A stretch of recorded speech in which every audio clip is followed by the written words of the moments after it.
Okay, Stuart here from Universal Rocks, and I'm with Sean Jones. And Sean, give us a spiel. What's your company called? Where are you? Yox2Reptiles. So I'm in Waco, Texas, and we have it's a store, breeding facility, a experience.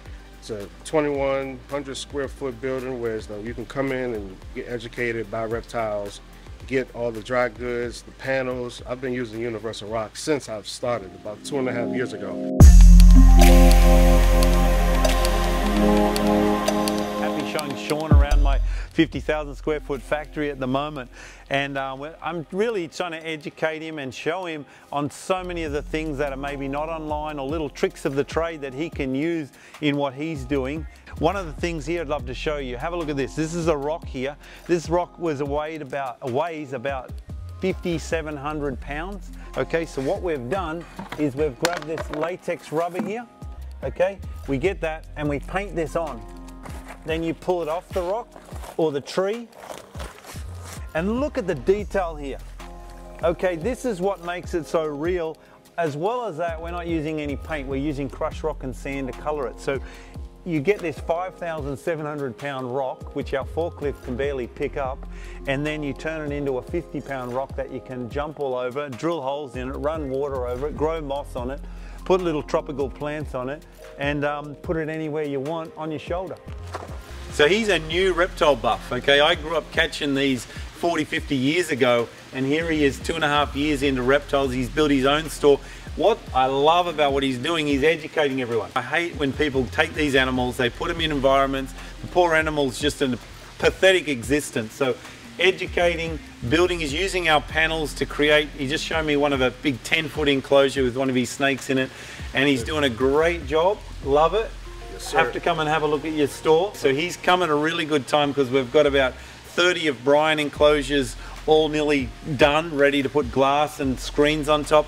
We've got a big project for Puerto Rico as well, so you're getting to see 1,000 different ways to decorate stuff in the future. Yes. And I'm pretty happy to show you. I'm trying to get into it. That's the type of guy I want to hang around with, and I'm going to help you do it too, buddy. Right. Yeah. You know, owning your own business is not always easy, and I've owned my own business since I'm 19. I'm 57. Okay. But it's really fulfilling in so many more ways. It gives you freedom to do whatever you want. Okay, it gives you restrictions because you got to do what you said you're going to do. But and here you are, completely out of his realm, jumps into a whole new thing, making a go of it, employing people to help him make his dream come true. And really, I get goosebumps telling you that's the whole point of what I'm trying to get across with life is, you know, have a go, dig deep, try hard, and who knows what you'll pull out of it. You maybe it'll create a life, carve a life that you just feel you can tap out way into the future and go, hey, a lot of people really enjoyed what I created, and I helped a lot of people be happy, and I helped a lot of animals live a good life.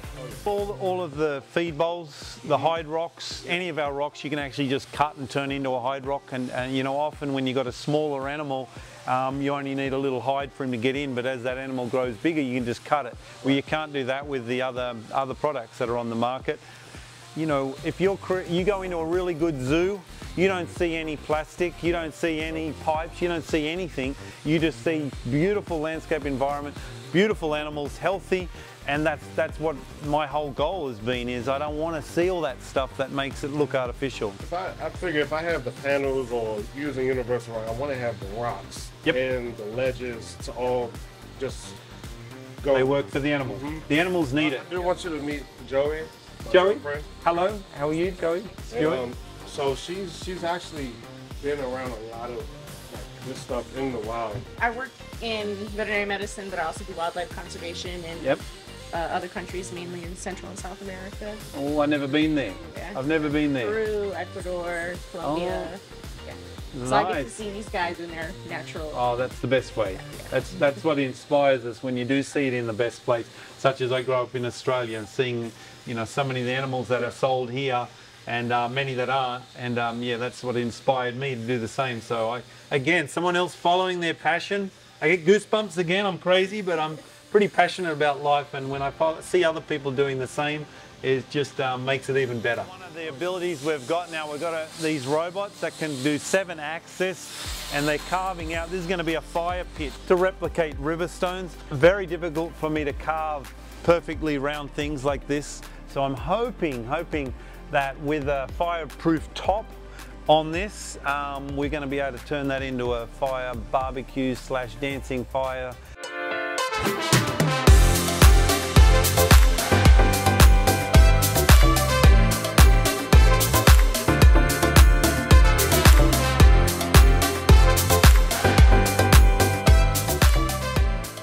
This enclosure is about 10 foot by 7 feet by 6 feet front to back, so quite a good size animal is going to feel at home in this. There's going to be a lot of other stuff added to this, you know, the substrate, maybe a big bowl for the animal to either drink out of or lie in, depending on what animal it's going to be. We've got these big ledges out here which they can rest on, but there'll probably be a lot more vines, artificial plants, and lights obviously above, and heat lamps. So this is a great example of using the basalt panel, and they give that ledge effect that you need for most animals. So this is just one of many enclosures, but pretty cool. Another example, this is a 10 foot by 6 feet this way, 7 feet this way. Again, it's the basalt panel, just done different color. The black is new for us, doing them in black.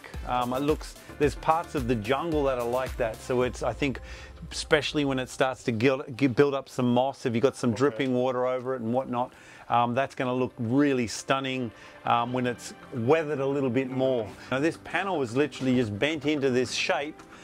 Just another example of what's possible with the panels. Amazing. Yeah, what he's saying there with all this room. So what happens is, this is, you know, 10 foot by 6 foot floor space, 60 square feet. But we've still got, say, 35 square feet on the ground, but now we've got 6 by 7, 40 square feet here, another 10 by 7, 70 square feet. So all this, depending on your animal, has all this extra climbing space, and they will use it. They will use it every inch of it. Yeah. When they're shedding, as they squeeze through the cracks in the rock, that helps them shed as well. It's very natural for the, you know, the wall, the rock wall. It's nice for their nails. You know, they can grip onto this wall very easily. Yep. And they love that, especially if you have the basket lamp facing at an angle. Right. It's perfect for them just to sit. Yep. We're just walking through the factory, and I just wanted to show Sean here. These are all bits and pieces of different panels. Okay, so we've got the grotto panel, we've got the old rockwool panel, 9, 10, 11 there. We've got Malawis, we've got basalts, and all of these are perfect for what he's doing. He's using his skills, his creative, you know, mind, and he's cutting and pasting and turning these into habitats for the enclosures he's built. So even scraps like that become usable. They're great to be used to terrace the substrate, but it's nothing more than bending, cutting, screwing, seaming, and voila, you've got yourself something pretty unique. So it's very durable too. Yeah. That's another thing. Like, you know, one little like claw scratch or something, it doesn't ruin it. Yes. It's perfect. Drill them into whatever background or panel, whatever you create, and that's how I've done it. Yep. And he didn't, and he hasn't even, I haven't even shown him anything. He's just done it on his own, and the enclosures he showed me are pretty cool. So it's not rocket science, but it is fun. So these are branches that you'll be able to use too. So these was really difficult for me for years to be molding things this small, this thin, but we've worked it out. But look at this, you could just bend that, you know, great for snakes. You bend it into a small enclosure, the snakes can climb all over that, same as everything else. So there's a whole range of different ones here.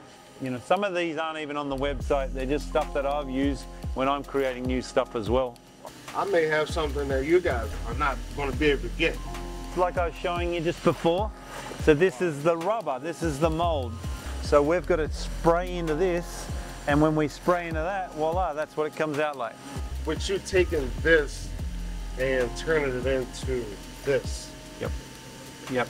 And you're turning it into a business, teaching other people to do it. So make the world go round. It's great. Well, just remember also, all the coloring on everything, you can come and highlight it. Okay. So you don't have to stick to what we did. You can add mosses and lichens. This was a banyan tree that that got destroyed in a tropical storm in Florida. And I was able to cut it up, and I brought pieces of it back. So Robert, who's been with me for many years, has added to this. He's twisting it. It was this piece and this was a different piece, and he's joining them together. So who knows, in a few weeks or a month, this will become a new mold. Okay.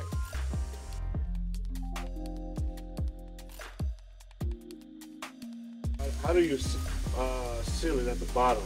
What's the best way to do that? You could just use some silicone on the bottom of this, or you could use some canned foam. Okay. Sometimes when you put your substrate all in there, you could fill this with canned foam if you don't want anything to live in here whatsoever. Yeah. But at the same time, why not cut a hole in and make that a hide? Yeah. You know, so animals can be in it, and then when you need to get it out, you lift it out. Okay. So the purpose is, this is a wall about 18 feet long, 7 feet high. Water will come out of here, here, and here. And this will just become if you want, you could just use it with no water, but me being from the landscape background, I want to try and run water with a lot of the pieces. So build a trough at the bottom here, and then have this covered in water and plants growing all over. It's going to look incredible. Stuff's incredible.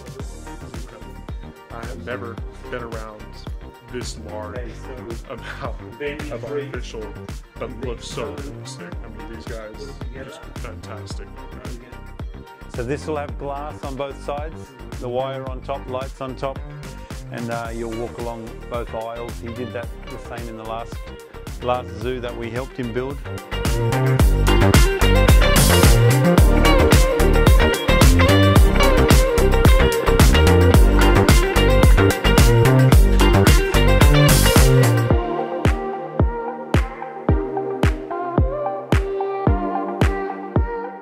Years ago, I was traveling all the time away from my kids and family. And as I got into America, we moved here about 16 years ago. I'm like, I don't want to do that so much. So really most of our molds are so mum and dad, small business owners can do whatever they want. Whereas if I go after the big casinos and hotels, then I've got to go and travel, do it, install the stuff, be away from home for months, and I didn't want to go down that path. So I've just made the items that other people can do that with. Yeah. We appreciate you.